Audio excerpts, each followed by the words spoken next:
Today we have to see how to carry out corrosion control. As we know that corrosion is nothing but the decay or destruction of metal which is simply in presence of surrounding. That surrounding may be of water, may be of air. So how can we prevent corrosion or how can we control corrosion?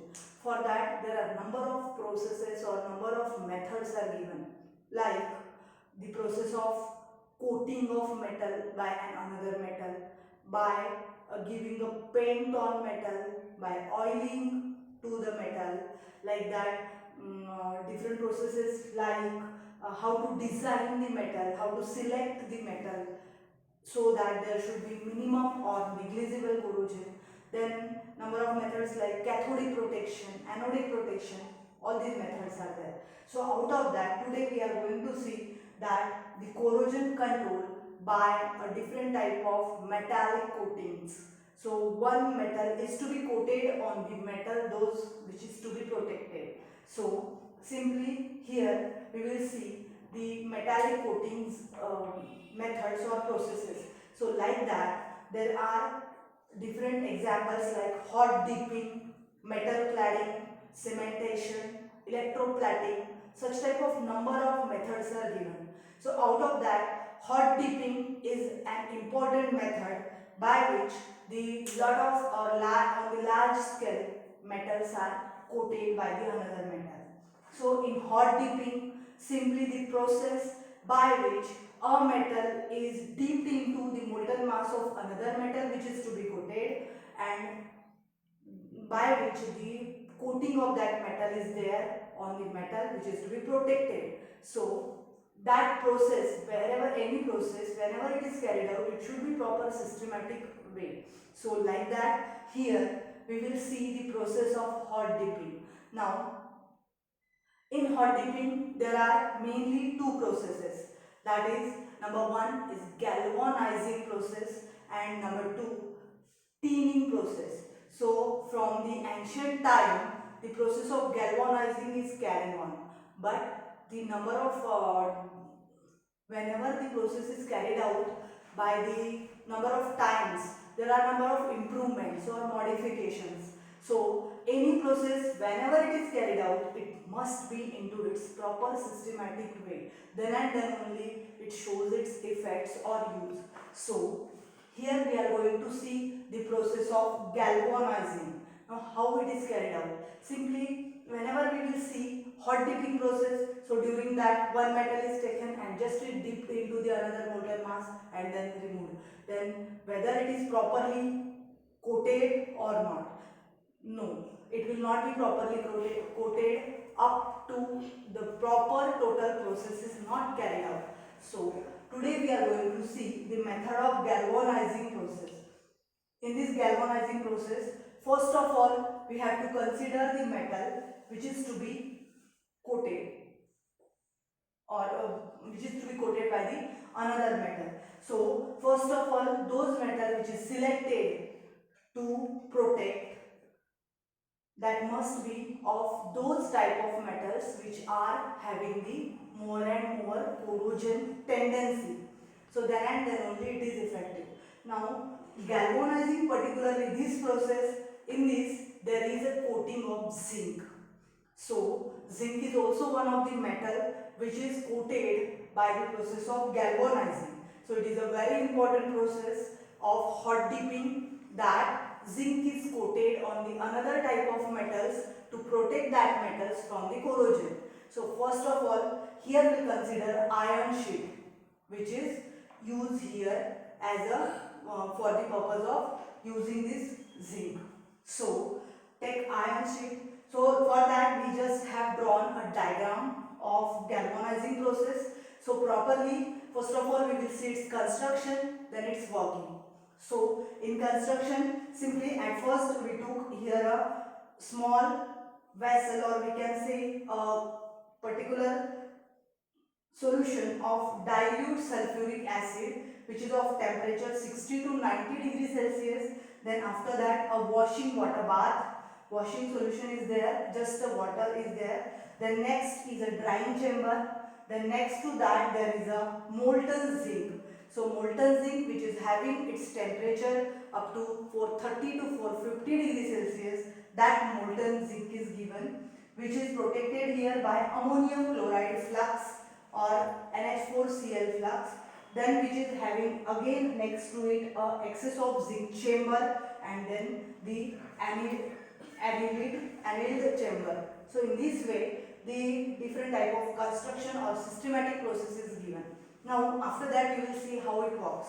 So first of all, iron sheet which is to be protected is just considered here, and that sheet is firstly dipped into dilute H2SO4 solution, which is having its temperature 60 to 90 degrees Celsius, and we have to put that sheet into the solution up to 15 to 20 minutes, so that whether there is a presence of any impurity, that should be totally removed. So any impurity which are somewhat sticky impurity, some scales, so that should be first of all totally removed.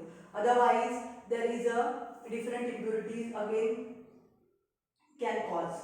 So this process in which we have to dip the metal into dilute H2SO4, it is called as the acid pickling process.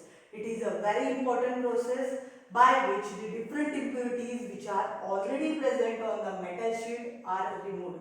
So this is the acid pickling. Then remove the same strip or that iron sheet from that where there is a deep into dilute H2SO4, remove from it, and then nextly it is just pass into the washing solution, or we can say as a water bath. So in this water bath we have to dip that sheet which is just removed from the dilute H2SO4. For what purpose this is we are doing? For removing any traces of H2SO4 or droplets of H2SO4. Then dip into the water, then remove again from the water and pass it through the drying chamber. Then when it will be removed from water, see, significance of this particular step is to remove any traces or droplets of H2SO4, and by removing that there may be again the traces or droplets of water. So for removing them, pass it through the drying chamber. So whenever it is passed through the drying chamber is designed in such a way that from one side hot air is passed and from another side it is removed, so that those metal sheets are there that should be totally dried. Now it is free from different scales or impurities as acid pickling is given. Then it is free from different traces of acid as it is washing bath is given. Then it is totally free from any liquid impurity as there is a drying zone is given. Now after that this totally clean sheet is dipped into the solution of molten zinc. So molten zinc solution it is prepared here, which is having its a molten temperature, and it is coated from the upper side by using ammonium chloride flux.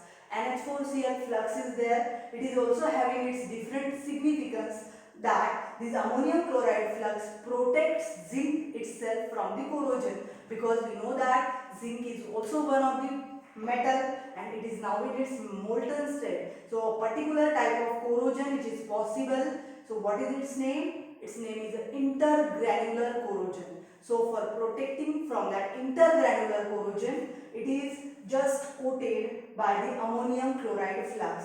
So then that sheet which is now dried is deep into that molten zinc through this ammonium chloride flux and remove it from that solution. So whenever it is removed from the solution, at that time, after removing from that flask, now it is totally covered with the zinc. And now that molten zinc is now at a lower temperature whenever it is removed or whenever it comes in air medium.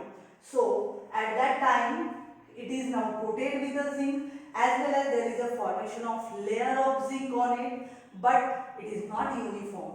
It is having a zigzag type of layer. So we want here a totally uniform and more adhered layer. So for that it is passing through a pair of rollers which is shown here. So whenever it is passing through pair of rollers, there is a formation of a thin uniform film which is a comparatively sticky or adhere to that metal strip or metal sheet.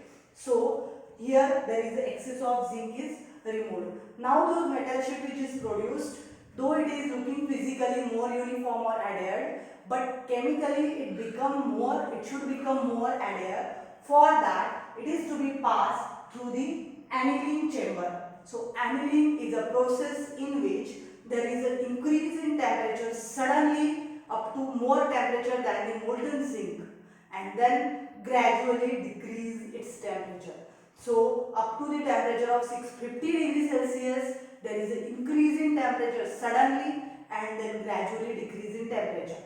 Now, by which what will happen? Those layer which is formed by the zinc as well as the iron sheet, so they get merged in each other, and those sheet or those layer which we will get at last, it should be a very sticky and firm layer which cannot be removed from the iron sheet. So for that the process of annealing is there. In this way the total process of galvanizing is carried out. Those galvanizing, whenever the product of galvanizing is there or galvanized container is there, it is used for a lot of purposes, for preparing for the buckets, on the large scale cans, like that. But on the small scale also, small halls, then different small articles are coated by the zinc. Only one thing is that whenever the zinc comes in